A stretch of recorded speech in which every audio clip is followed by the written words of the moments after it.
Hello guys, welcome back to the channel focus on study. देखिए दोस्तों, हम इस टाइम बात कर रहे थे लास्ट वीडियो में वैदिक पीरियड की। इस वीडियो में बात करेंगे हम जो छठा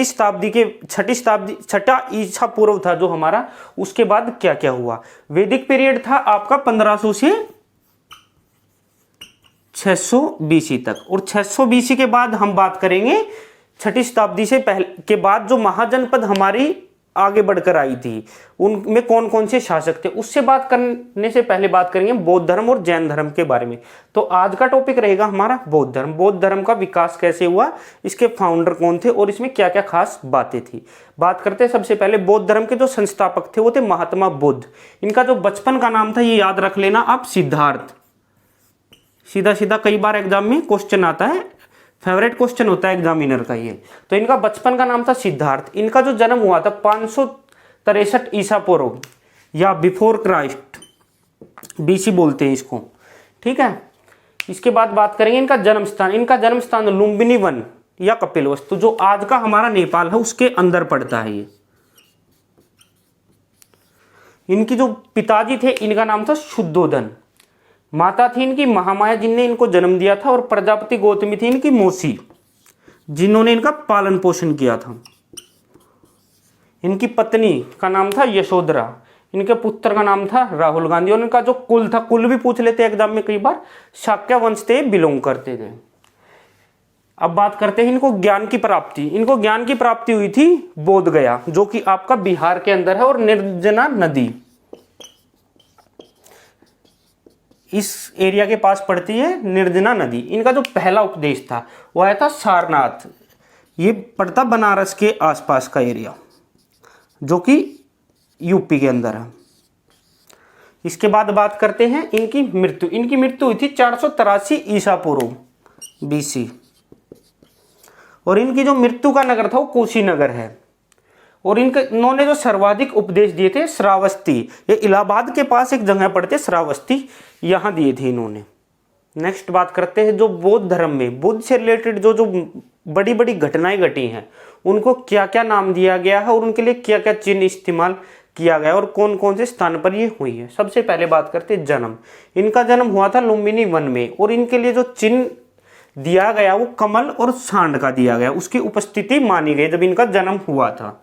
दूसरी बात करते गृह त्याग। गृह त्याग किया था इन्होंने 29 वर्ष की आयु में। 29 वर्ष की आयु में गृह त्याग किया था। तो ये घोड़े पर गए थे अपने सारथी के साथ, तो चिन्ह आ गया घोड़ा, और इस घटना को बोला जाता महाभिनिष्क्रमण। याद रखिएगा, ये पूछा जाता है। इसके बाद इनको ज्ञान की प्राप्ति हुई। फिर ज्ञान की प्राप्ति हुई इनको बोधि वृक्ष के नीचे, ठीक है, जो कि बोध गया पे था, जो कि आज के बिहार में पड़ता है। और इस घटना को बोला गया निर्वाण बौद्ध साहित्य के अंदर। इनका पहला उपदेश जिसमें चक्र का चिन्ह था और सारनाथ में इन्होंने दिया था, और इसको बोला गया धर्म चक्र परिवर्तन।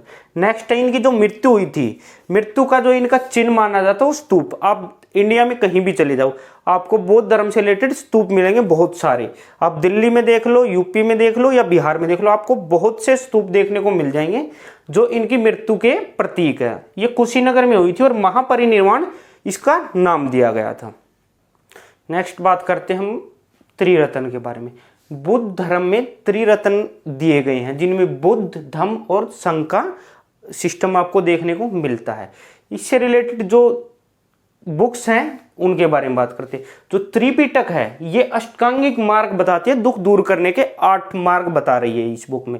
सुत्तपिटक है बुद्ध के मूल वचन व उपदेश इसके अंदर आपको देखने को मिलेंगे। विनय पिटक बौद्ध भिक्षुओं के लिए कुछ नियम बनाए गए हैं। किसी भी धर्म में है, जो भी, जैसे कि हिंदू धर्म में पंडित वगैरह हो गए, इनके अलग रूल चलते हैं, वैसे ही विनय पिटक में बौद्ध भिक्षु हैं जितने, उनको क्या क्या फर्ज निभाने पड़ते हैं भिक्षु बनने के लिए, उनकी बातें इसमें करी गई है। अभिधम्म पिटक बौद्ध दर्शन का आधारभूत है, बेसिक स्ट्रक्चर है इसमें। देखिए 4 बौद्ध काउंसिल हुई थी, संगतियां हुई थी, उनकी किस किस समय पर हुई थी, क्या स्थान थे, कौन अध्यक्ष थे और कौन शासक उस समय भारत में राज कर रहा था, ये बातें हमें जाननी पड़ेंगी। सबसे पहली जो काउंसिल हुई थी बौद्ध की मृत्यु के तुरंत बाद, कुछ समय बाद ही हो गई थी, जो कि राजगृह में हुई थी। इसके अध्यक्ष थे हमारे महाकश्यप, और ये करवाई थी अजातशत्रु ने। जो सेकंड बौद्ध काउंसिल थी बुद्ध की मृत्यु के 100 वर्ष के बाद वो ऑर्गेनाइज की गई थी, वैशाली में की गई थी। सभ्यकामी इसके अध्यक्ष थे और काला अशोक ने ये करवाई थी, जो उस समय शासक थे भारत में। थर्ड, जो तीसरी शताब्दी ईसा पूर्व BC में हुई थी, पाटलिपुत्र में हुई थी, मोगलीपुत्र 30 इसके अध्यक्ष थे और इसके शासक थे हमारे अशोक। अशोक ने बौद्ध धर्म को फैलाने में बहुत बड़ा योगदान दिया है। चौथी जो बौद्ध काउंसिल हुई थी वो 1st सेंचुरी में हुई थी, कुंडलवन, जो कि आपका कश्मीर में है, और वसुमित्र इसके अध्यक्ष थे और कनिष्क के समय में ये हुई थी। चौथी बौद्ध काउंसिल के समय पे बौद्ध धर्म था 2 भागों में विभाजित हो गया था, महायान और हीनयान में। देखिए चौथी जो बौद्ध काउंसिल थी उसके बाद बौद्ध धर्म 2 भागों में बट गया था, हीनयान और महायान। हीनयान में वो लोग रह गए जो पुरानी जो बौद्ध सिस्टम चल रहा था उसको मानते थे, लेकिन महायान वालों ने यहाँ पर कुछ चेंज कर लिया इसमें और नया सिस्टम बौद्ध धर्म में अपना लिया। तो वो क्या क्या थे? जो पुराने वाले थे वो ईश्वर को नहीं मानते थे हीनयान में, लेकिन जो महायान वाले बुद्ध को ईश्वर मानते थे। हीनयान वाले मूर्ति पूजा के विरोधी थे, ये मूर्ति पूजा में विश्वास रखते थे। हीनयान में भाषा जो पाली, जो शुरू से बुद्ध के समय से ही जो भाषा चली आ रही थी वो थी पाली बौद्ध धर्म के अंदर, लेकिन महायान वालों ने अपनी भाषा को बदलकर संस्कृत अपना लिया। बोधिसत्व के कॉन्सेप्ट को ये नकारते थे और ये बोधिसत्व के कॉन्सेप्ट को मानते थे।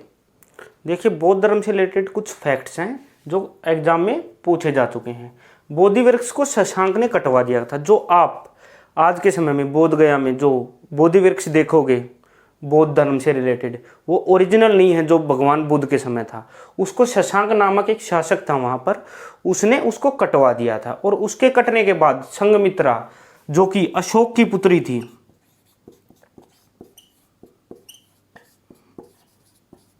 अशोक ने अपनी पुत्री को भेजा था श्रीलंका में बौद्ध धर्म के प्रचार के लिए, क्योंकि अशोक ने जब कलिंग युद्ध हुआ था 261 BC में, उसके बाद नरसंहार को देखते हुए उन्होंने बौद्ध धर्म को अपना लिया था और अहिंसा के मार्ग पर वो आ गए थे। उसके बाद उन्होंने बौद्ध धर्म के प्रचार के लिए अपने दूत भेजे अलग अलग जगहों पर। तो संघमित्रा जो उनकी पुत्री थी उनको भेजा उन्होंने श्रीलंका, और श्रीलंका जाने के बाद वो जो बोधि वृक्ष था, श्रीलंका के अंदर जो बोधि वृक्ष था उसको वहाँ से लेके आई, और जो आज के समय में बोधि वृक्ष लगा हुआ है बोध गया बिहार में, वो संघमित्रा के द्वारा लगवाया गया बोधि वृक्ष था। विहार किसको बोलते हैं? देखिए बौद्ध जो भिक्षु थे वो सारा साल घूमते रहते थे एक जगह से दूसरी जगह, तो बरसात के दिनों में घूम पाना उन दिनों मुश्किल होता था। तो बौद्ध भिक्षुओं के जो रुकने के लिए जगह बनाई गई थी उसका नाम दिया गया बिहार। चैत्य, जो बौद्ध भिक्षु अपनी पूजा करते थे उस स्थान को बोला गया चैत्य। और स्तूप, जहाँ पर भगवान बुद्ध के अवशेष रखे गए हैं वो स्थान है आपका स्तूप, जो कि आपको जगह जगह देखने को मिल जाएंगे। बौद्ध समय में जो जो हमारे महान राजा हुए उनमें से कुछ के नाम याद रख लीजिए आप। एक तो अशोक का नाम रख लीजिए, जिन्होंने 3rd बौद्ध काउंसिल करवाई थी। कनिष्क, इनके टाइम में 4th बौद्ध काउंसिल हुई थी। और आगे समय में आ जाते तो हर्षवर्धन का भी नाम इसमें आ जाता है। बौद्ध से रिलेटेड हमारे पास जितने भी तथ्य हैं जो एग्जाम में आ सकते हैं वो यहाँ पर ख़त्म होते हैं। हमारे चैनल को सब्सक्राइब कीजिए, वीडियो को लाइक कीजिए, और कोई भी अगर आपको इंक्वायरी है तो कमेंट सेक्शन में कमेंट करके बताइए। Thank you.